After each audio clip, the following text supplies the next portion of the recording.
Good morning, everyone, and thank you for attending 5 Steps to Simplify Security in the Modern Data Center, presented by vArmour Worldwide Solutions Architect, Brian Morris. My name is Jen Parashow, and I'll be your host.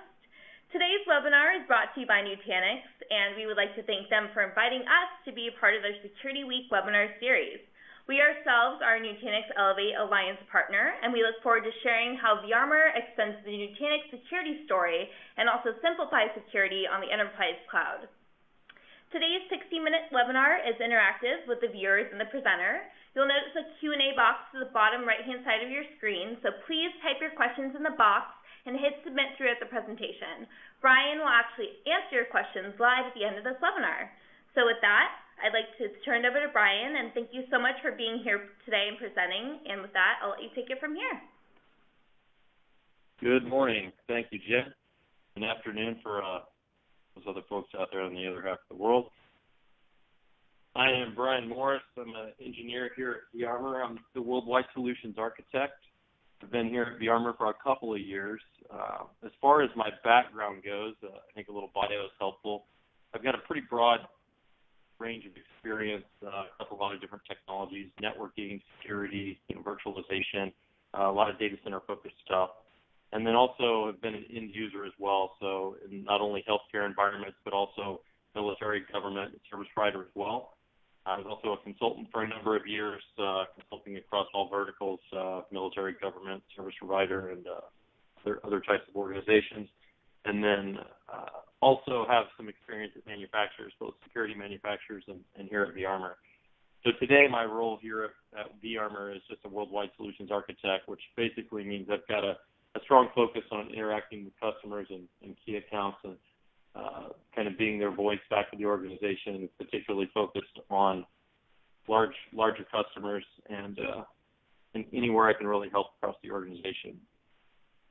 So getting right into it here, as far as the agenda goes and what we're going to cover today, the first thing we're going to do is go through, the first step, which is understanding the applications that you have in your environment.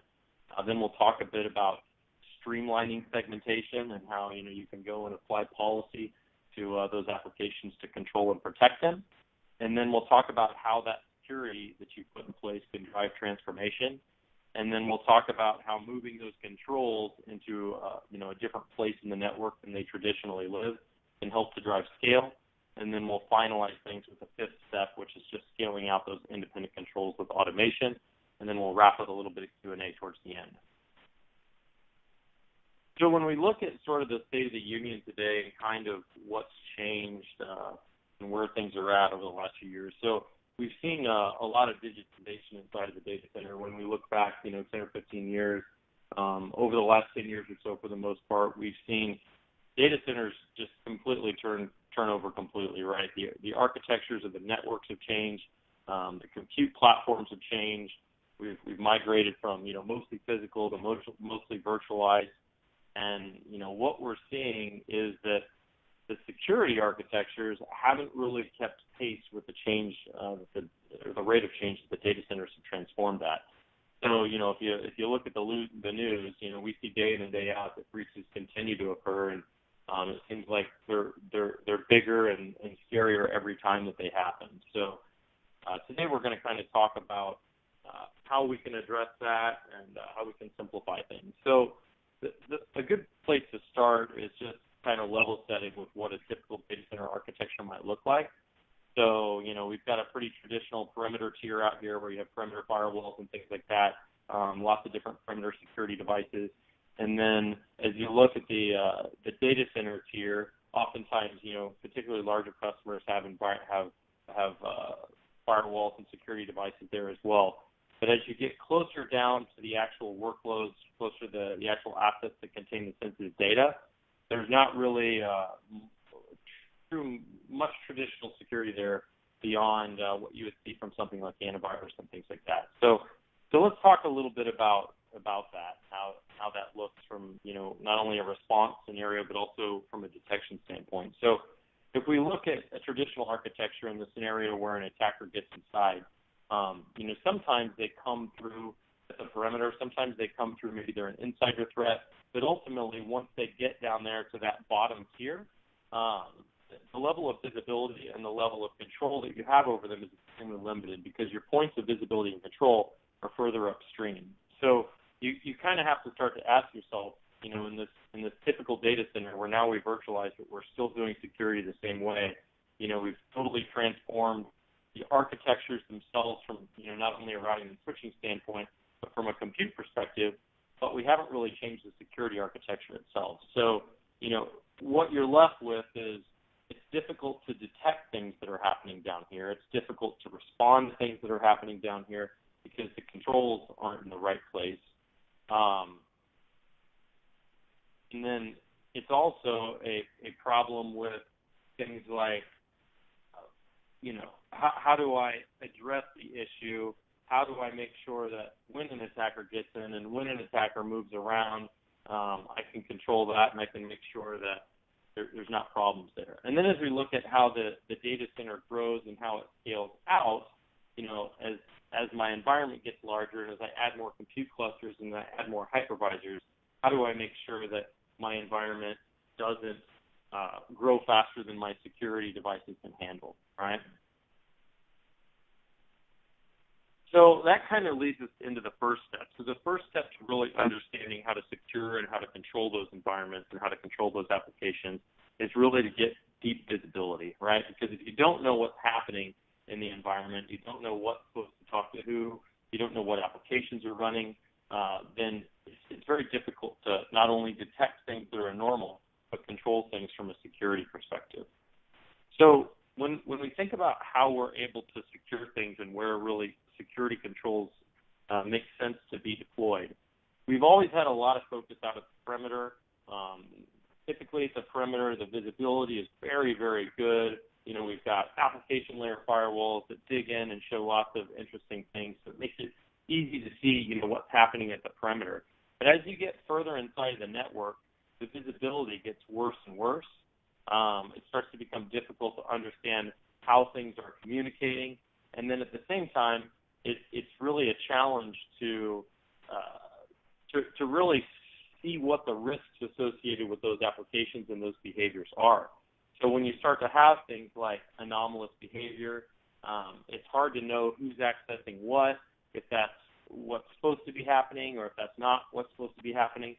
So what you're really left with is a scenario where, wow, I wish my controls were down here where the important data is, where the sensitive data is, and really where the attackers are going to end up, because that's what they're going after, right? So we've got a scenario where we hope that they don't make it through the perimeter, but when they do, now it's very much a challenge to understand what's happening in control and to see if they're valid and things like that. So ultimately what we're left with is the notion that, controls really could be placed a little bit better than what they are. So when we talk about just at a real high level, what our solution does is we instantiate a fabric across all of the hypervisors inside your environment. So anything that you want this level of protection, anything that you want this level of visibility for, we actually move, traditional type controls visibility that you would get from something like a layer 7 firewall, and we put it down at the workload level. So those VMs, rather than plugging into the upstream network directly, we actually plug into the vArmour fabric, and then the vArmour fabric plugs into the upstream network. So now every packet that goes in and out of those workloads has to flow through our layer 7 policy engine and is subject to the controls and the limitations that we put in place for that traffic, which ultimately offers a lot of protection for the devices. So once we're there, now we can start to see what applications are running, what the dependencies of those applications are, and then also what the behavior is. So we can start to detect things like risky behavior, unusual behavior, anomalous behavior. So you get a scenario where, maybe a web server ends up being compromised because you had a policy that said, the web server is exposed to the internet. So maybe the customer or maybe the attacker came in, made it through a series of firewalls, made it through vArmour because they were all configured to allow that, and then maybe he found a vulnerability within that web server itself and exploited that. Well, now he's behind the firewalls, he's behind the security controls, so he can start to understand what the rest of the network looks like, and our solution helps to contain and limit what he's able to see and what he's able to touch.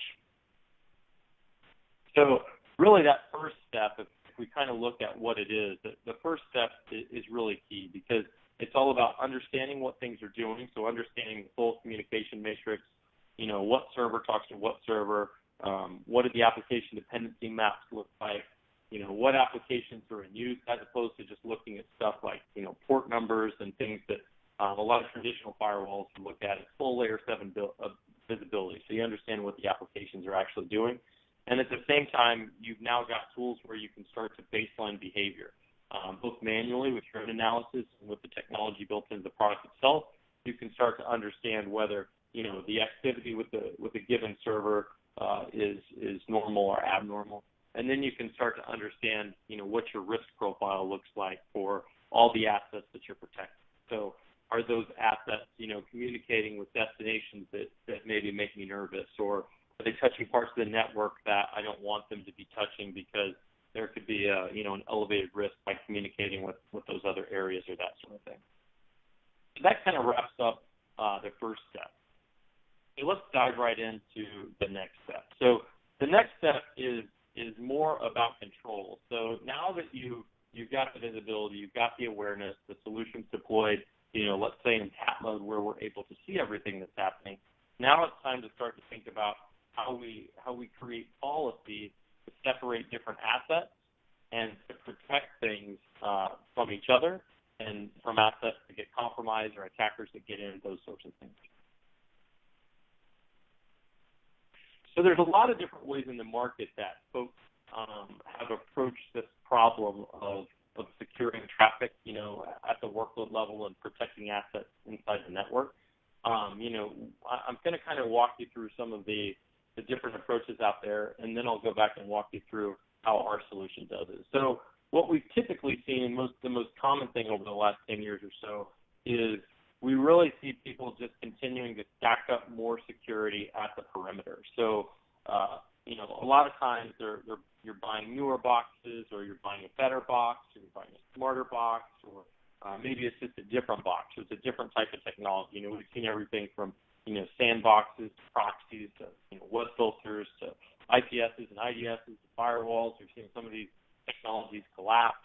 And every year, every couple of years, everybody's trying to make a better box, try to stop guys from getting through. The problem with that is a lot of times that just means we're looking deeper and deeper into traffic, which oftentimes ends up creating a fair amount of false positives and a lot of noise.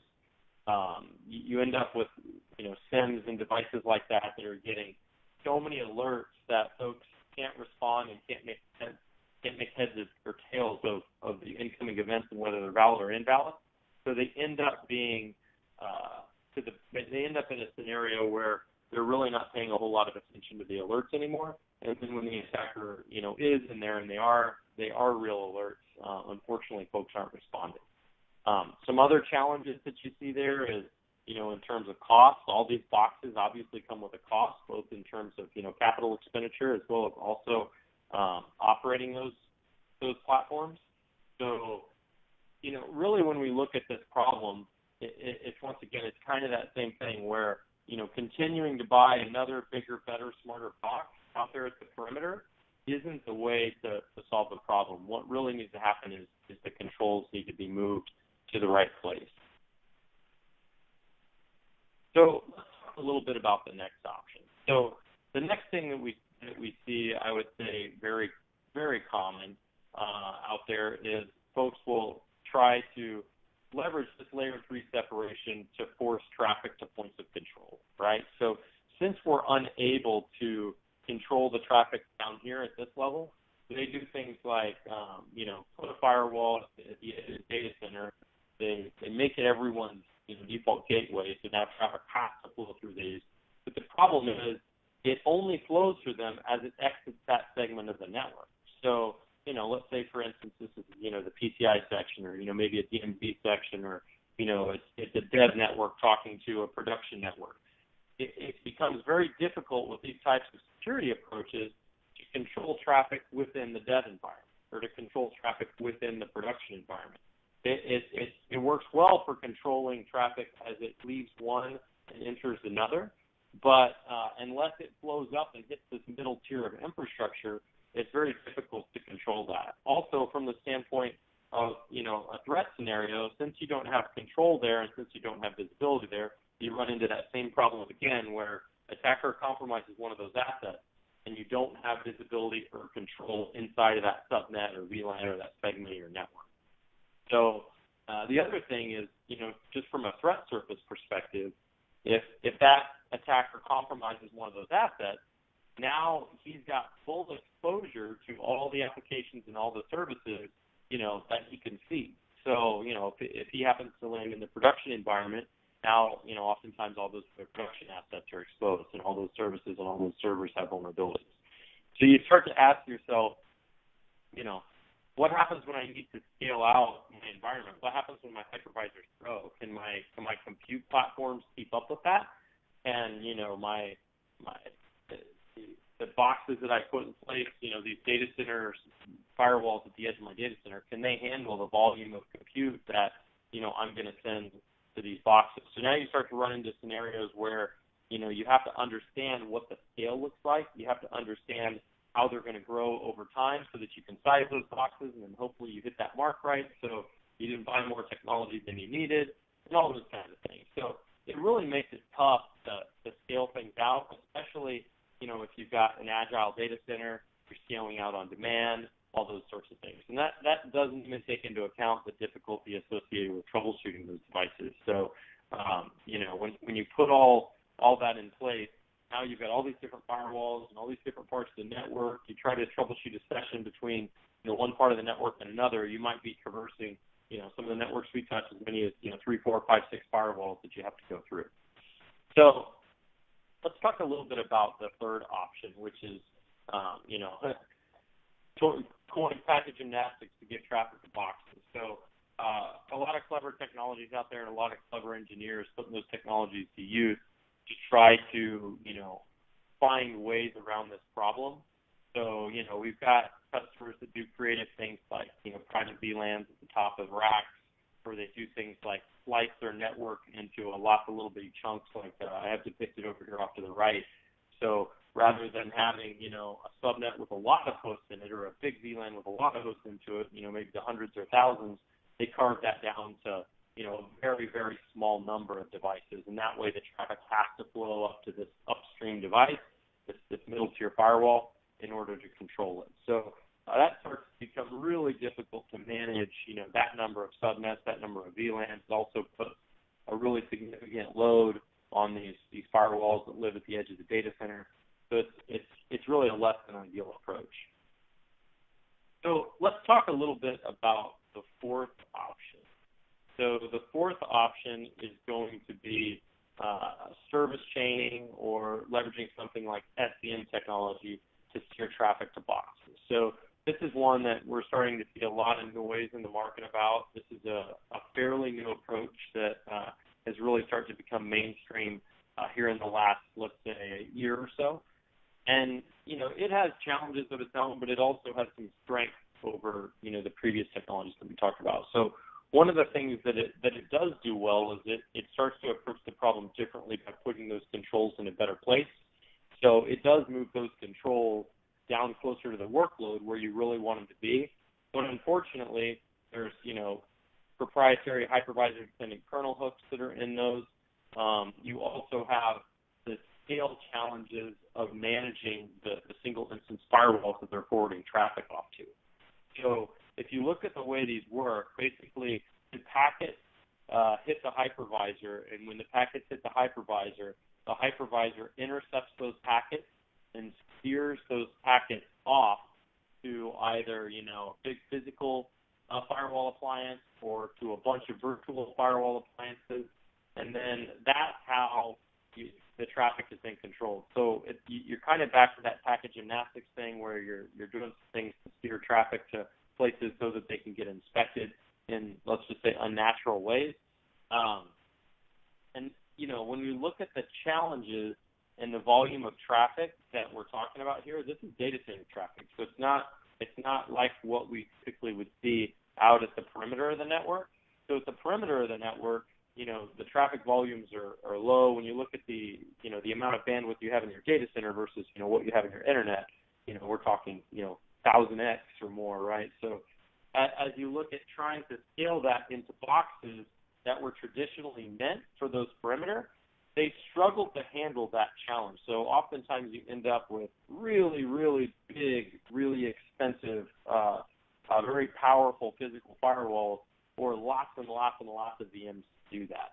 And that's where you really start to run into scale challenges with how those boxes can handle that volume of traffic. Because typically, those firewalls were made to run on ASICs, and now when you start emulating those to run them as VMs, you start to run into challenges like, these two red lines that are depicted here inside of this gray fabric. There's a bottleneck there where these kernel hooks and these hypervisors that are doing this redirection have, a fixed limitation on the volume of traffic that they can send at once. So typically, on the more common ones, that's around the gig of throughput. So now you've got typically a single hypervisor alone in most of the environments we see is pushing 3 gig or so of traffic. So now how do I push 3 gig of traffic through this 1 gig bottleneck? And then how do I make sure that it's either load balanced across these VMs properly, or, that this physical firewall can handle all this traffic, all these different hypervisors, all that sorts of things. So you really end up with, these big hardware boxes more often than not that, have a fixed and finite life cycle or lots of VMs. You run into the scenario where as my data center grows, I'm replacing boxes or I'm re-engineering traffic. There's just a lot of challenges there as far as how to make that work. So, that kind of, I think, is a good segue into the fifth option, which is just, kind of the last option we talked about, only it doesn't have the firewalls that you're service chaining off to. So now, once again, we've kind of got the security controls in the right place because they're sitting at the virtual machine layer, so the VMs are kind of plugging directly, into the hypervisor in order to get that filtering. But there's some challenges there as well. So, now instead of sending it off to those, next generation firewalls that are doing layer 7 and they're application aware and fully stateful and all those things that, those improvements we started making in the 90s that we really started to improve on here, in the last 5 or 6 years, those are all gone because, what you have is a technology that isn't really designed to be a firewall. It's a technology that's really more designed for automating networking. So, when we look at most of the solutions out there to graph the traffic like this, they're generally stateless. They're limited to layer 4. They don't have much visibility. They're not doing any sort of real data analytics. If you're lucky, you can get some, basic reporting like this IP address, talk to that IP address, maybe over this port, but you're not really getting in-depth information like application information or whether it's risky behavior or new behavior or something, that's abnormal. And it's also easy to circumvent, even at, leveraging security technologies from the 90s to bypass firewalls simply because it doesn't have stateless controls. So what you're really looking at, with this type of architecture is a solution that's not really a security-first solution. It's kind of a solution that can be leveraged to deliver security at a really basic level. So the next option I wanted to go over is agents. So agents, once again, are moving the controls down to a better place. So they're better than the security solutions, I think, in some regards that deliver security at the middle tier. But unfortunately, they're not independent of the workloads themselves. So, the fact that they have a dependency on the operating system and the software running on the operating system introduces quite a few challenges to some of the things that they require. I mean, first and foremost, they have to be compatible with the operating system. So they have to be, compatible with the software that lives on that operating system as well. So, oftentimes, maybe you put firewall software on there, but then you also have something like antivirus software or malware detection or, other types of security software that are very tightly integrated into the kernel of the OS itself. So it really starts to become a challenge in a place where a lot of people point fingers when there's problems. This is particularly concerning for things like administrators and vendors. You get into these scenarios where, is my mission critical system going to be supported by the vendor if I install, the security agent on here that's doing all these different things to to the server itself. And then you also run things of, risks of, the agent being tampered with. So if it's infected with a piece of malware, it makes it past those controls. How do I know that they're not going to disable the agent or alter logs? How do I know when it was actually compromised or, all those sorts of things? It starts to become really difficult to trust the integrity of the systems themselves, and you're really in a position where you end up wishing that you had some of the strengths of an independent system, which would be, more along the lines of the traditional firewalls, where just because, a workload is compromised doesn't necessarily mean that my security is compromised as well. So that's, I think, kind of a good pivot into the way that, our solution approaches this problem. So with vArmour, we're really providing simple independent controls, and we're doing it at scale. So when you look at some of the more traditional approaches and the more traditional technologies, basic IPS functionality, layer 7 application controls, stateful firewalling, those are the kind of things, those are the technologies that we're employing with our distributed security system, and we're deploying those, all the way across the data center with a single instance. And we're doing it in that position of real estate that we talked about as being ideal. So, once again, every packet has to flow through us before it can communicate with anything else on the network. So from a security standpoint, the controls are really placed in an optimal place inside of the network.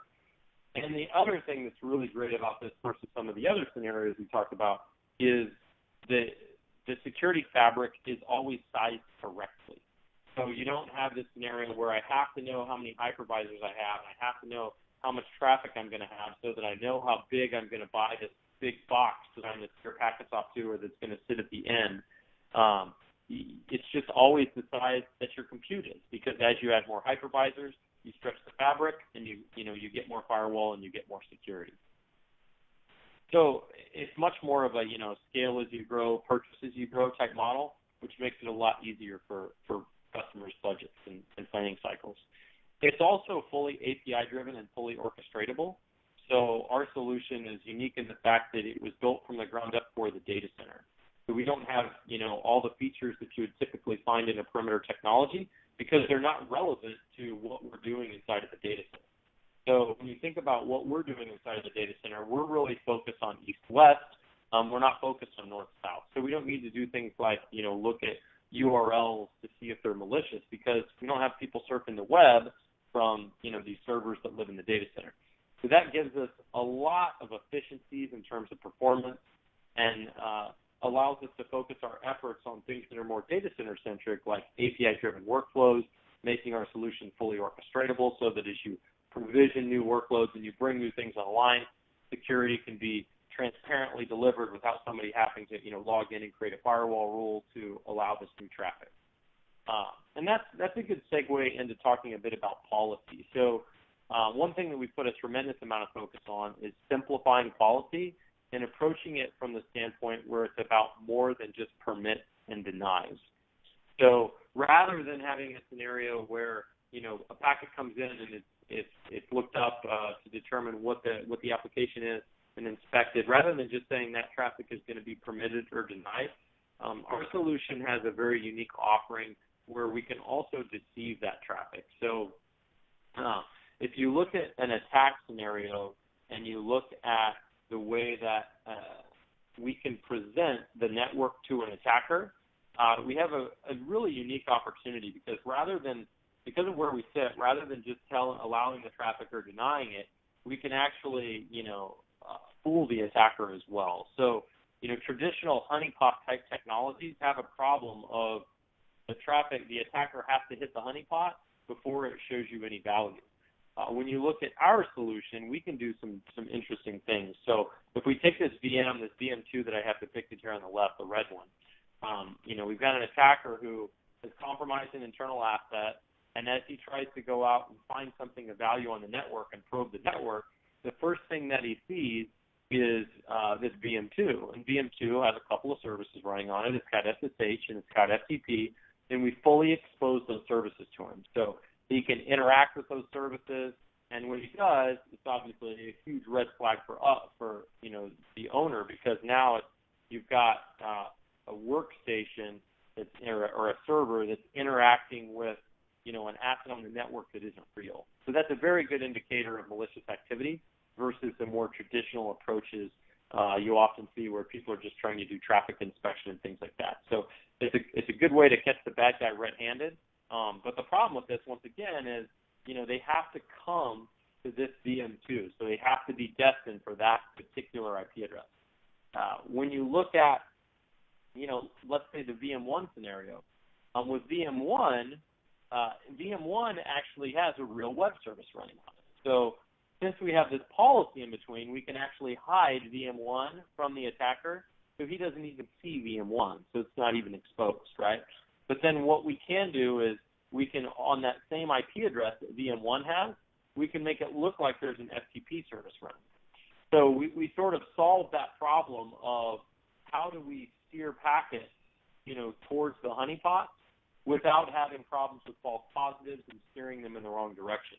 Because the only way they're going to be steered is by a policy that you create. So, just kind of your typical firewall policy, where you would build a policy that says, if this happens, then send traffic there. Those are the scenarios where, we can validate that the traffic is exactly what it's supposed to be and should be sent to that honeypot that we've instantiated on the network. So you can do things like hide your critical assets altogether, where, or any of your assets inside your data center to where they're not exposed to the attacker, and then you start to show them a synthetic attack surface so that it makes it very easy for him to detect. And this is something that we can do at scale really nicely. So, a single VM, what we call a deception point, can represent up to 64,000 addresses. So, it's very lightweight for us to deploy something that can make your network look very big. I mean, even if maybe you have a small network with, maybe hundreds or, a few thousand VMs, if we can make it look like there's 66,000 nodes on that network, now 64,000 of those are invalid, that really puts the ball in your court to better protect things and to strengthen things from the attacker. So let's talk now a little bit about how we do policy, because policy is really one of the challenges that customers have historically struggled with, I would say, with perimeter technologies and with firewalls in general. So when we look at how that's been approached over time, it's typically, we have a need, we create a rule, or we have something bad happen, we create a rule, and then over time, you run into scenarios where administrators transition, staff turns over, the network changes, the assets, the policies, the classifications change, and you end up with this large mess that it's difficult to audit. It's hard to tell what's being allowed versus what's necessary to be allowed, and what's needed versus unneeded, what's loose, what's tight, all those kinds of things. So that's been a really big focus for our company, is we don't want to have our customers deploy a solution that's doing policy in the data center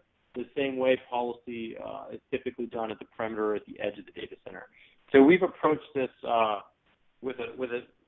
leveraging technology, right? So the first thing that we do is we deploy in tap mode. So, we talked about this earlier. That allows you to understand what's happening, and that also allows us to see what's happening inside of the environment. So now that we know what's happening inside of the environment, we deploy passively in tap mode, we can start to do things like, leverage services from our company to profile endpoints, profile their activities, and kind of start to understand, okay, it looks like this is a database server. We know the database servers typically do X but not Y. So let's start to apply some policy templates to what we believe those endpoints should be doing. And then we can also go and we can do some customization around those templates. So maybe, database servers typically do X, but in your environment they also do Y. That's fine. We'll just customize the policy along with the template a bit. And then rather than operationalize that and risk, breaking Z or something that you didn't know about, we know we want to do X. We know that we needed to tweak it to Y, but we forgot about Z. what we can do is we can test that against this traffic history that we've gathered since we've been in tap mode. So you can do this all without any risk because, one, you're deployed in tap mode, so you don't have to worry about, breaking packets or blocking a session you don't want to. And then, two, before you actually go live and put it in production, you can test it against what's happened. So now you can really start to have a level of confidence that when you actually go to employ and you actually do that enforcement of those systems, you don't have to worry about things getting broken, and you don't have to worry about something happening that you weren't aware was going to happen. So this is a much better approach than just kind of trying to take the traditional approach, which is, I know the web server needs to talk to the SQL server, so I'm going to write this policy, and then, oops, I didn't mean to break that. I didn't know that it had this other function as well. So it's just it's a very different way of doing it. And then we also have the ability, which I'll talk about in a few minutes, to just automate this all together so that as new workloads come online, you don't even have to worry or you don't even have to think about this. So this example that I gave here is typically more what the approach we would take in an established data center. When you start to look at, next generation data centers, new data centers that are being built out, most of those have a very heavy, DevOps type focus. And that's where we can obviously shine with the fact that we're API driven and deliver security without administrative overhead very transparently. So let's talk a bit about segmentation and how we do what we do. So just to kind of sum a few of these points up, we're really doing layer 7 segmentation. So that's going to be very different from, what you would get from, your SDN vendors, and going to be more in line with what you would get from, an SDN plus a next-gen firewall, except we're doing that with a single solution, all in the right place without kind of some of those limitations that we talked through earlier.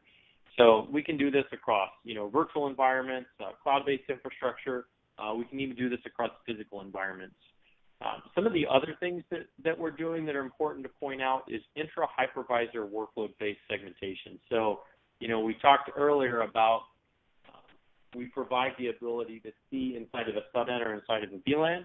That obviously extends all the way down into the hypervisor itself. So for packets that never leave a hypervisor, we have total visibility and total control over those packets, which is a big differentiator for us.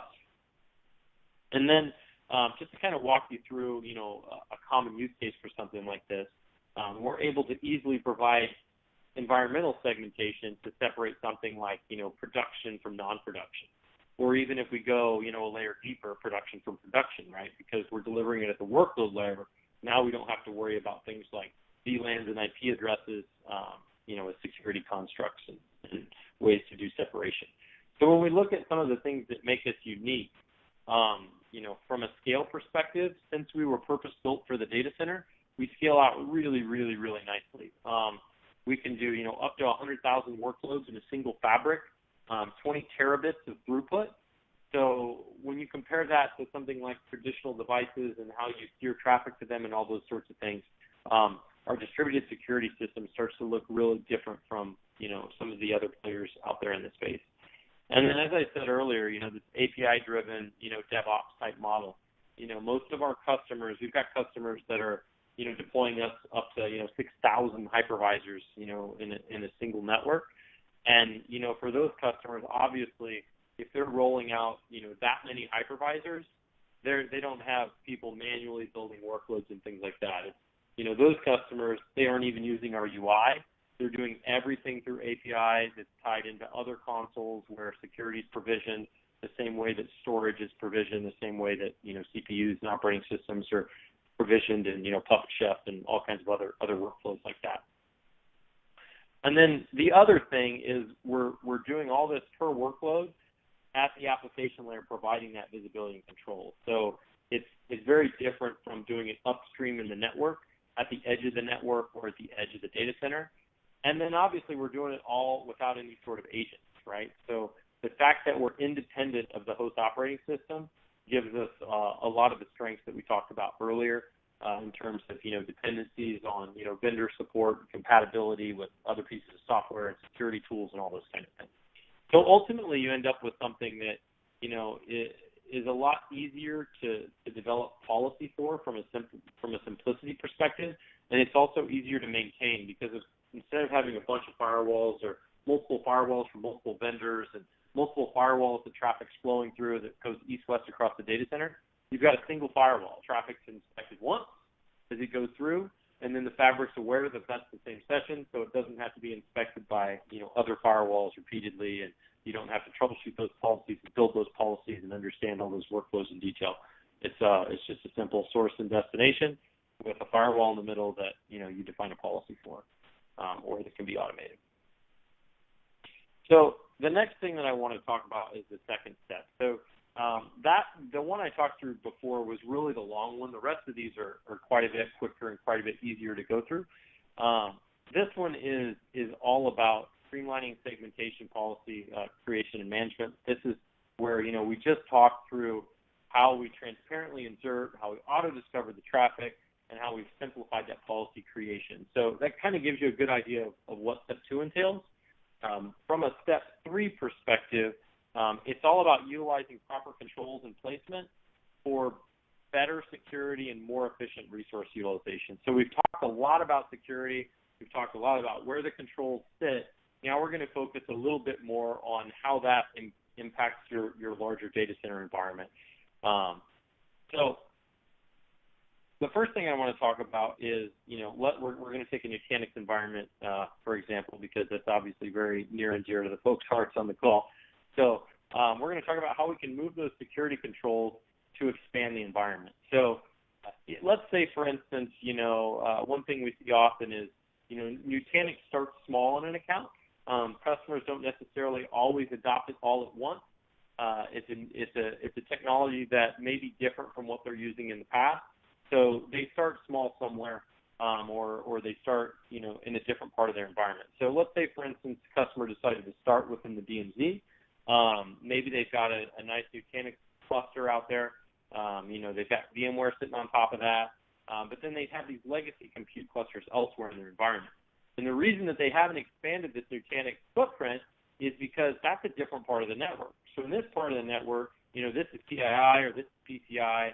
It's not the DMZ where the compute cluster is. It is a different part. So if we've now moved those security controls, instead of being up here in this middle tier, or at the perimeter where they're separating these two different parts of the network, now they're right here next to workloads. Now it really doesn't matter whether these VMs are in this part of the network or in this part of the network, because the parts of the network are now all delivered inside of this fabric. So now you can collapse those compute clusters into this and expand your Nutanix environment out across the environment, because you're no longer restricted to things like subnets and VLANs and IP addresses. Now it doesn't matter if these are in one IP address range and these are in another. We're in a scenario where we can just deliver that security so that it really doesn't matter. So when we talk about security for hyper-converged environments and we kind of talk about this new IT stack, if you're a Nutanix customer, you've already simplified your storage and your compute. You're already starting to leverage software-defined technologies in your environment. What we do is we really layer security on top of that with the same sort of mindset. So we find that customers who've adopted Nutanix really like our story because they're people who understand the value of software. And, when they want to bring more VMs online, they just want to drop a box in, stick an IP address on it, and have it automatically fall underneath their management umbrella, have their VMs automatically scale out across that. And we believe security that should be delivered, very much the same way. So as those new, Nutanix nodes are brought online, we just scale security out on top of that in a very simple manner where you don't have to deploy another firewall, you don't have to build new policies, you don't have to worry about, movement of VMs from, one compute cluster to another or from one hypervisor to another, because we can fully support all of those scenarios. So you end up with something that's really extensible and really easy to manage, just like Nutanix technology. You end up with something where security is really built directly into the fabric of the workloads themselves and built into that next generation data center, instead of being a bolt-on afterthought that, we really should have put a firewall in there, we really should have thought about this a little bit differently from a security perspective, and then trying to go back and retroactively bolt that on.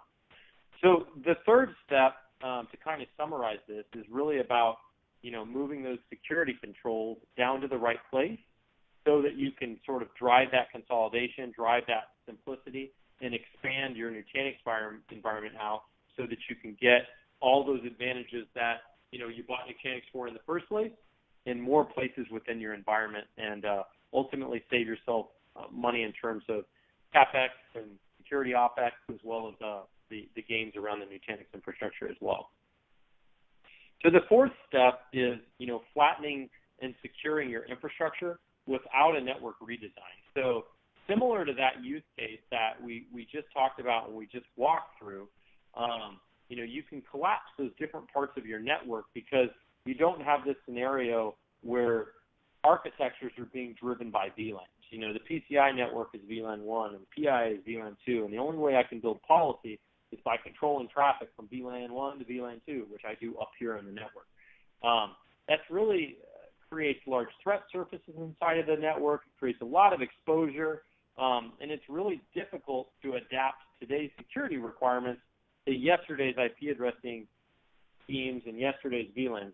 The IP addresses that were stuck on 10 years ago may not be conducive to this sort of security or securing workloads, within these clouds, like we often see customers are trying to do today with technologies like micro-segmentation. So when we look at a more modern approach to this, if we've moved those controls down to the workload level once again, now we can control all that traffic. And the way that vArmour deploys, it's completely transparent. So we've got a transparent layer 2 insertion that the workloads themselves don't realize we're sitting there, and the upstream network doesn't realize we're sitting there. So that's really, really advantageous from the standpoint of bolting security into an environment that wasn't necessarily built for vArmour in the first place. So, there's a lot of solutions out there if you're building a greenfield data center that can make it a little bit easier if you're starting from the ground up. But for retroactive, I'm trying to apply security as an afterthought, we have a really, really unique value add here that you don't have to redesign your network to redesign your security architecture. So that's a huge thing to point out in terms of how well we can do that at scale and how well we can simplify those policies to start to allow you to do things like virtualize legacy DMZs, replace those with just zones that live in software and live in policy instead of being, different parts of your network with different VMware clusters and, different types of clusters and things like that. So you can really get to the point where you can stop using VLANs as security constructs and constructs for isolation to separate traffic. And instead, just build the policies the way that you want the policies. This VM can't talk to that VM. You're no longer dependent on IP address schemes. So if we go through kind of a consolidation example, it's all about commingling PCI and non-PCI assets in this particular example. So maybe in the past you had a PCI zone and you had, a non-PCI zone. Maybe you've collapsed all of that onto Nutanix infrastructure, but they're not consolidated at this point. With our solution, you could either consolidate them or you could replace all that infrastructure with a Nutanix cloud. So not only that, now you can start to, reduce the scope of those PCI assets, even though they're commingled on this. There's some content that, if you wanted to reach out with us directly, we've actually worked directly with, PCI QSA auditors and have some reference architectures around how to commingle PCI and non-PCI in the same environment. So there's a lot of nice opportunities here to consolidate those clusters and to do that without redesigning your IP and network infrastructure so that you can just increase that granularity and increase the CapEx and OpEx around that. So once again, if there's interest there, feel free to reach out to us directly and we can talk in a lot of detail about how we can keep your PCI auditors happy while enabling you to simplify and consolidate your infrastructure. So if we look at, kind of that fourth step of flattening and securing the infrastructure without a network redesign, just to summarize some high points from that, it really frees you from some of those legacy network constructs, using IPs and VLANs and subnets as ways to separate the traffic. And it also lets you transparently deploy and secure those workloads, without that dependency or without, being intrusive to the existing environment. So ultimately, you end up with, a much simpler and a much more secure network that you're able to consolidate. So let's talk a bit about the fifth and final step. So this final step is really all about scaling out independent controls with automation. So we talked about the fact that our solution is independent in the fact that we don't require things like agents. We don't require we don't require a need to install a piece of software on an endpoint or worry about it conflicting or being compatible with an OS, those kinds of things. So let's talk about how we can do that with automation technologies. So here's some examples of things that we commonly see customers doing to deliver services faster and respond faster. So oftentimes it's things like simplifying and automating provisioning policy. So when I instantiate a new web server, maybe I've got a VM template that's built, and that template has a number of characteristics that are associated with it. Maybe it's based on an Apache web server or something like that. So when you go and your developer asks for a new Apache web server, maybe you just fire off that VM, and then it's automatically provisioned for him. Well, with our solution, we can do things like ingest tags or ingest notes out of the fields that are associated with that VM or with that template, so that it's automatically tied and mapped back to a policy within our solution. So we could be doing that with something like vCenter. We could be doing that through APIs with something like an IP address management tool or a platform or something like that. So there's a lot of different ways that we can make it to where that's a zero-touch workflow for bringing online a new asset. The other things that we can do, some good examples, are things like self-service workflows. So, let's say that developer wants to spin that up himself. So rather than actually calling you and asking you to do that, instead he goes to a portal, he picks his compute resources, from this drop-down web page. He picks out, whether he needs internet access or, whether he needs access to, what parts of the network. And then those parts of the network or those policies that you give him access to are defined by you. And then it's as simple as him getting instant, yet controlled access to whatever you wanted him to get to without the security, without a security ticket ever even being generated or, firewall rules needed to be created manually. So it's a way that customers can bring things online a lot quicker. And then obviously there's a lot of security workflow examples here too as well. So, we have the ability to contain and quarantine. So, we can do things like alert on, an new asset, or I'm sorry, an existing asset communicating in a new direction over a risky application to a new destination or something like that. So for a scenario like that, we may want to automate quarantine, or you may want to be alerted so that you can manually quarantine or restrict that compromised asset's access, or you may want to have that be triggered by an upstream device, maybe your SIM or some other source of intelligence in your environment. So there's a lot of ways that we can integrate into those workflows to do that. So the final one is auto scaling out of the security fabric. So if you bring new hypervisors online, we can obviously instantiate our firewall on those new hypervisors at the same time. So rather than someone having to go and manually configure and manually provision all that, we have customers that as a new hypervisor comes online, our solution is automatically rolled out. Our firewall is just stretched out across that platform, so that once again there's not any touch required from the administrators themselves. So we're really trying to create a low touch workflow for the data center with automation here. So when we look at what all this kind of looks like in a reference architecture, you can see here we've got these different services that we talked about feeding in. We've got a provisioning portal where orchestration's happening not only across compute networking, but also happening across security.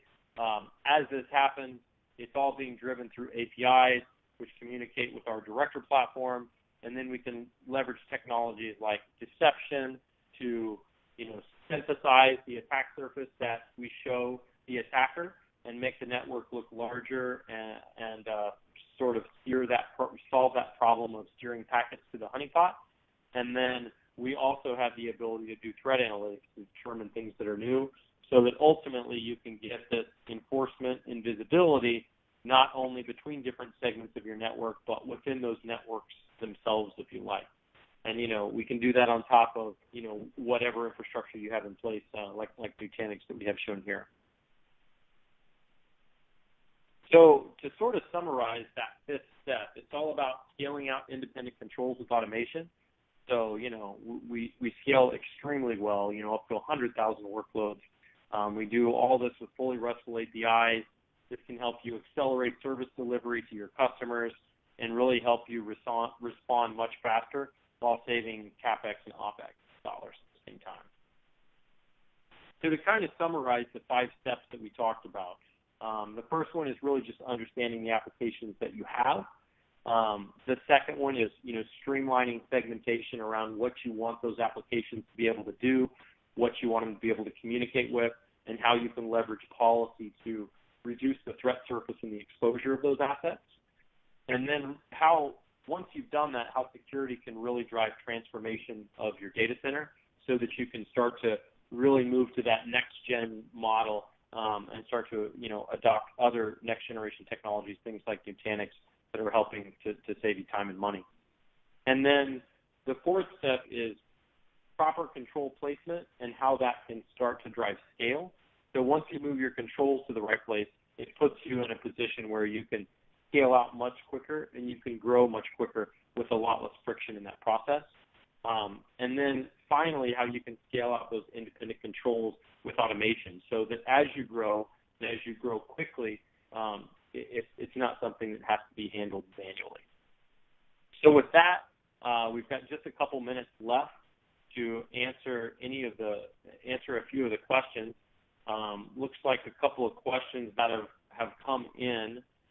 One of the questions that we've gotten here is whether or not we're dependent on SDN technologies. So I covered this a bit, but we don't have dependencies on any SDN technology. So a lot of people see where we sit in the network and assume that we have a dependency on SDN in order to get those controls.